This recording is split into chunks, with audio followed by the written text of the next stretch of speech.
Donc ça concerne plus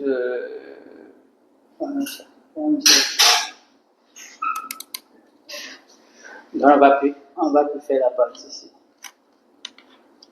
Donc présentation des tournevis. On peut regarder un peu. Ouais, il faut mettre un statut. Bien, on pour la caméra, ta fille. C'est pas comment. Ici, on va travailler sur déjà. Quand tu as sur la partie, tu mets ça lui. Ça c'est terminé, ça c'est terminé. Ça ne charge plus. Seulement, c'est un peu aussi. Ça, je suis consommation. C'est qu'après la batterie décharge trop et ça peut demander. On va sur le programme. Bon, ça c'est le niveau 0. Hein. Ouais. Donc, l'objectif de ça, on va commencer au niveau là. Bon, je présente quand même le niveau 0. Donc, l'objectif de la formation, à l'issue des différents modules ou séquences de la formation, les stagiaires seront capables de savoir connaître et utiliser les outils nécessaires à la maintenance, savoir différencier les écrans des téléphones. Donc, on va voir les écrans OLED et LCD. Comprendre à quoi servent les différents composants. Bon, ça, c'est le bloc de ciment. Ici, c'est. Là, on va parler de la composition de façon générale, ce qui concerne les plaques de charge, haut-parleurs, cartes mères. Bon, ça, c'est en général. On n'entre pas trop en profondeur. Savoir reconnaître et localiser la fonction des différentes pièces sur la carte mère. Donc, ici, on va parler de blocs qui concernent blocs de connexion, réseau, tout ça. Donc, on va présenter les parties. Savoir démonter et remonter un smartphone dans sa globalité. Effectuer une recherche de pannes sur le smartphone. Changer les pièces défectueuses. Donc, on voit comment changer les pièces. Bon, personnes visées. L'ensemble des personnes souhaitant se former à la réparation des smartphones est indispensable pour les débutants dans le domaine de réparation. Ça, c'est prérequis. Donc, les personnes doivent avoir la volonté de découvrir les nouveaux domaines de réparation, être en mesure de manipuler les éléments, bon, ici de petite taille, la petite taille ici, c'est vrai que les afficheurs, tout ça c'est gros. Normalement, si on change seulement les gros types, ce qui concerne les plaques, les haut-parleurs, les afficheurs, c'est vraiment les gros. C'est lorsque les petites tailles ici, généralement c'est deuxième, le niveau 1. Pouvoir assumer le rythme soutenu de la formation. Bon, ça c'est les horaires. Bon, ça c'est le matin, 9h. On va travailler de 9h à 16h avant une pause. Entre 12h et 13h. En soirée.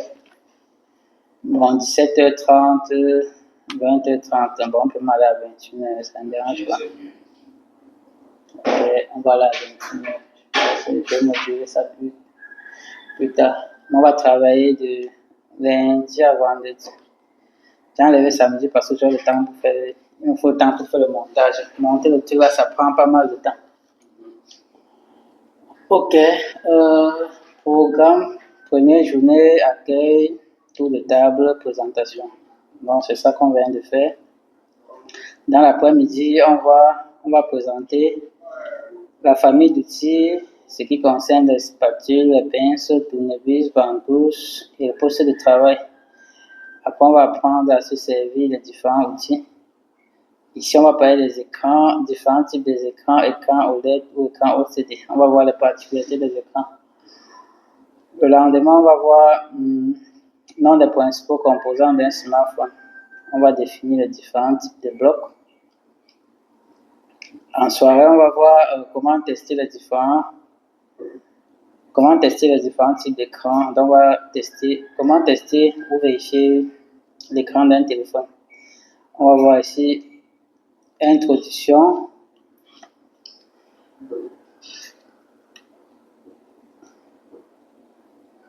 Aux méthodes de diagnostic, on va voir la règle de sécurité ou avant d'intervenir sur le téléphone. Étude de changement de pièces sur les iPhones et Android. On va voir comment changer les pièces. Différence entre iPhone et Samsung. Prochain, on va voir changement. Ça, c'est ce qui concerne les écrans, batterie, iPhone. Bon, toute la journée, là, ça concerne la partie là. Comme ça ne nous concerne pas trop, on va perdre du temps dessus. On va aussi voir les Samsung, les Huawei, comment changer les écrans, les batteries, ce qui concerne les Huawei, Samsung et autres téléphones. Ensuite, prochain jour, on va voir comment utiliser un multimètre. On va voir comment utiliser un multimètre. C'est vrai. Oui, mais sur une partie 2, on va faire appel. On va toujours voir comment utiliser un multimètre. Comment ça se fait un jumping sur la carte mère. Comment on peut vérifier, comment faire pour vérifier la batterie d'un téléphone portable avec le multimètre.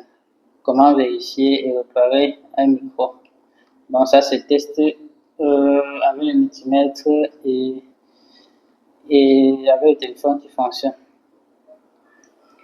Comment réparer un smartphone tombé dans l'eau. Donc ici on va parler en bref plus les entretiens qu'il faut faire lorsqu'un téléphone est tombé dans l'eau. Comment sécher, comment tester s'il y a un problème ou pas. Donc on va parler de ça ici. Comment utiliser la machine.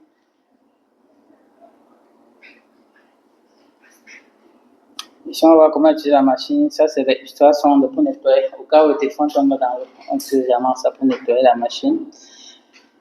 Après, on va diagnostiquer le circuit d'éjection de charge et les communications USB. Donc, on va tester un port USB. On va voir les méthodes pour remplacer un connecteur micro USB. On va voir les méthodes pour remplacer un connecteur USB type C. Alors, on va voir présentation de l'outil pour bien remplacer un connecteur de charge. Là, on va voir le cas pratique. Ici, on va voir test sur un smartphone Android qui ne donne aucun signe d'affichage. Donc, ça, c'est là où on a un problème d'affichage. Test sur un smartphone Android ou un iPhone qui ne donne aucun signe de charge. Jamais un téléphone qui ne charge pas là. Test sur un smartphone Android ou iPhone qui ne donne aucun signe de vie. Ça, c'est vraiment un téléphone qui ne démarre pas, qui ne charge pas et qui ne démarre pas. Donc, on va tester et à la fin ici, on aura les étapes essentielles de prise en charge du client. On va voir ici accueil et coût actif, les questions à poser au client, diagnostic préliminaire, explication des options, obtenir l'accord du client, réparation, test du dispositif. Ça, c'est lorsqu'on a réparé, remise du produit, conseil d'entretien. Bon, déjà, lorsque tu repars, c'est vrai que ça concerne jamais les grosses pêches. Jamais, lorsque tu repars le téléphone du client, en ce qui concerne la partie peut-être micro-soudure, ça, tu constates que la prise de charge avait un problème. Tu lui dis, parce que par exemple, c'est le chargeur. Tu peux le conseiller. Si il a un chargeur, tu dis que non, comme il voit là, il change le chargeur. Tu lui proposes, oui, justement. Ok, effectif. La formation en atelier est limitée à 9 stagiaires. Donc ici, on a besoin de 9 personnes. Oui, en cours du soir, en cours du jour. C'est vrai que ça fait pas mal de personnes. Précision. Les méthodes de diagnostic poussées comportent l'utilisation des outils spécifiques et les logiciels disponibles chez la plupart des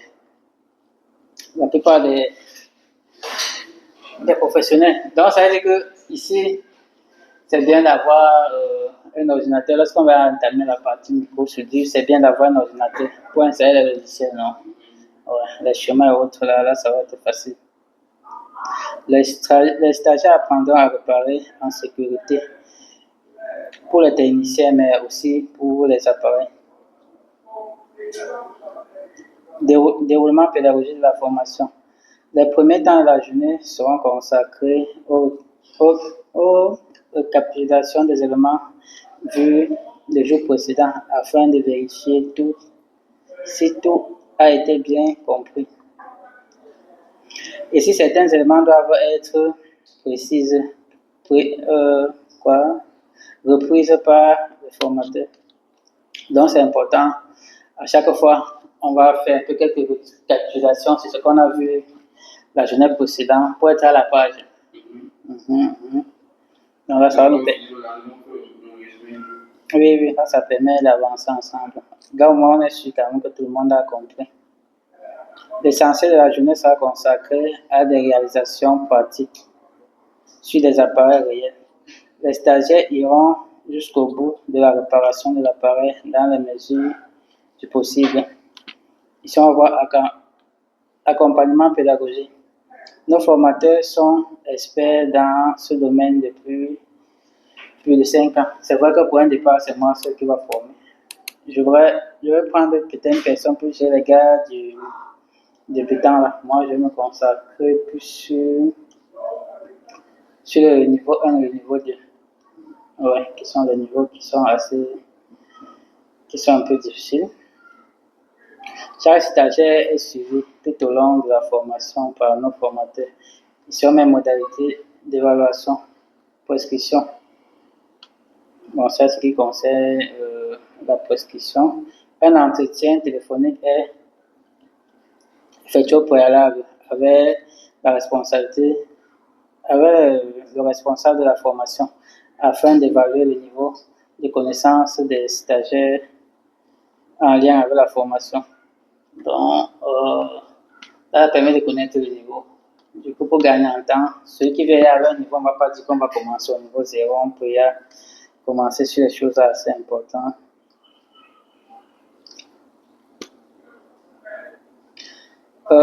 Moyens et matériels. Les stagiaires sont invités à apporter un maximum de téléphones hors service afin de s'entraîner à réparer. Donc, ça fait que lorsqu'on va entamer le micro-soudure, c'est que tu as un téléphone qu'on peut réparer. Tu as un téléphone qu'on peut bosser dessus. Tu peux toujours apporter. Tout le matériel de formation est fourni aux stagiaires. Donc, c'est nous qui avons fourni tout ce qu'il faut comme outil pour travailler sur un téléphone. Disposition particulière, situation handicapée, comme ça là, ça ne sert à rien de dire ça. Ok, puis autour de la formation, nous avons le plaisir de mettre à disposition une chambre équipée pour les stagiaires située dans un endroit paisible, parfait pour ceux qui viennent d'autres pays ou qui souhaitent se ressourcer loin de l'agitation de la ville. Et les indications pour faciliter votre voyage. Nous restons à votre disposition pour toutes questions et recommandations. Dans notre cas, il y a une qui veut venir. Bon, on a quand même des chambres qu'on peut loger les gars. Chaque stagiaire aura accès à une forme. Bon, je vais créer un groupe pour mettre. Là, ça va permettre de communiquer et d'échanger. Ok, bon, ça c'est tout ce qui concerne les règles. Et ce qui concerne le niveau 1. Le niveau 0. Voilà maintenant le niveau 1. Ça c'est plus ce qui nous concerne.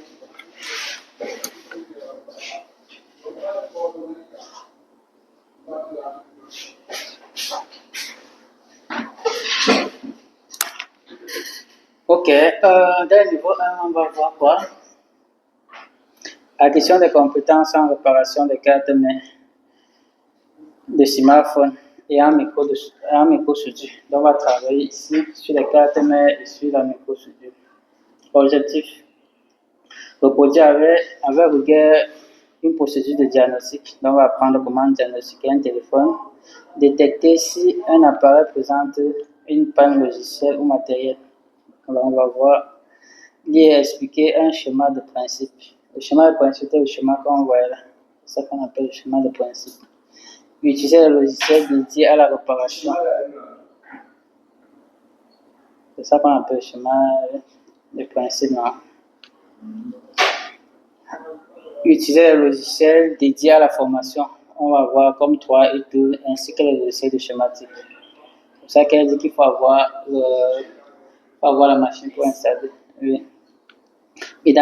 Identifier les différents composants sur une carte mère électronique, sur son schéma de principe, le schéma électrique et le schéma d'implantation. Donc ça concerne en gros tout ce qu'il faut connaître sur la carte mère. Analyser les erreurs logicielles en vue de réparation de l'appareil. Ça, c'est plus sur les iPhones et un peu sur les Android. Ce qui concerne les erreurs de restauration.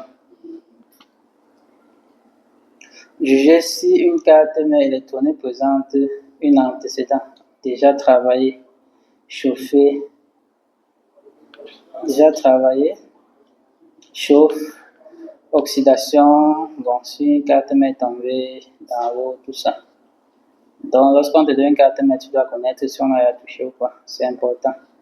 Là, tu vois comment tu vas taxer le client.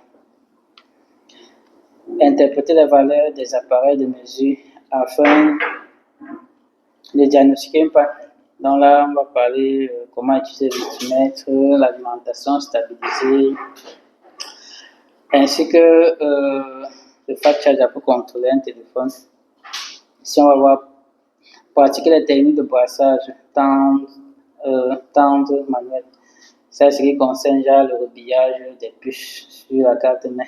Donc, on va voir remplacer les CMS et les BGA. Ce qui concerne, ça, ce sont les circuits intégrés sur la carte mère. Les connecteurs, le rebillage complet des cartes mère. C'est vrai que la suite, là, je vais les mettre en troisième partie. Ça, ce qui concerne les cartes mères comme les iPhone X, les cartes mères en sandwich là. Ouais. Ici, on va voir public visé, tout professionnel ou personne. Non, Tout professionnel ou personne ayant. Donc ici, on va viser les personnes qui ont au moins un minimum dans le domaine de la réparation des smartphones. Ouais. Un peu comme ceux qui sont là maintenant. Et qui cherchent à améliorer les nouvelles compétences, qui cherchent à améliorer. On dit la formation n'est pas recommandée pour les débutants dans le domaine de réparation. Pour qui? Bon, c'est vrai qu'ici, on parle de CV et autres. Ici, on n'a pas trop besoin de ça. Expérience professionnelle de moins. Bon. Si on dit avoir une expérience professionnelle de moins de au moins 6 mois en réparation de smartphone, notamment le remplacement des pièces détachées. Présenter un CV. Ok, bon, voici en gros ce qui concerne le niveau 1. Bon, j'ai pas fini le programme là, mais je vais le finir bientôt.